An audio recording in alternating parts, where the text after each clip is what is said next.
Good morning. It's time for the second set of devotionals for October 30th, 2025. Won't you join me? And celebrate recovery, healing from hurts, habits, and hang-ups.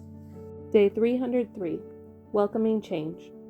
Create in me a pure heart, O God, and renew a steadfast spirit within me.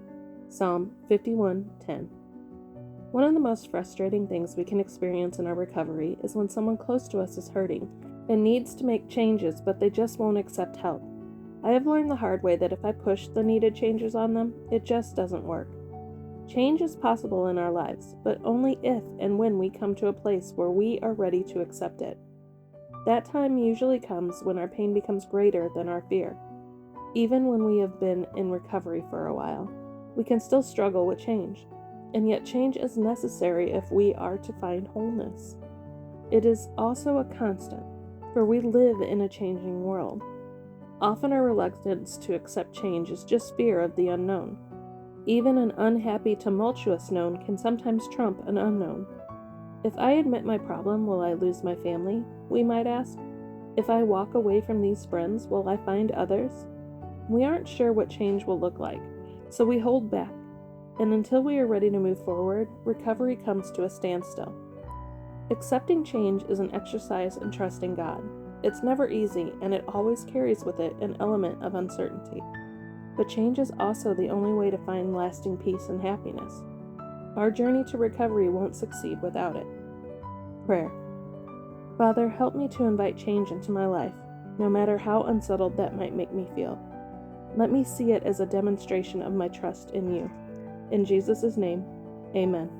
And in my quiet time devotional, Day 303, Our Spiritual Leaders.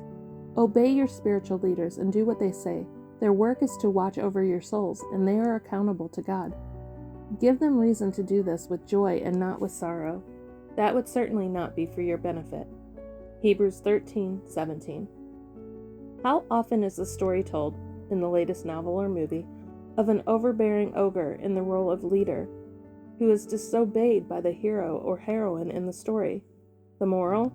Being disobedient and nonconformist against those in authority is your duty, for it makes all things better. So what's a real-life leader to do?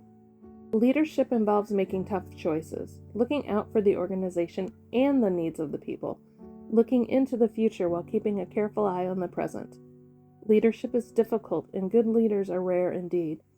Church leaders often find themselves in the difficult position of trying to do the right thing when they know they'll upset at least someone in the process. They know they are responsible to God for the souls in their care, and those souls are often willing to cause trouble despite the care they receive. The writer of Hebrews counsels us to obey those whom God has placed over us, for our own good. The task of the spiritual leader is very difficult. Our spiritual leaders seek to please God, and they get great joy out of seeing us prosper spiritually.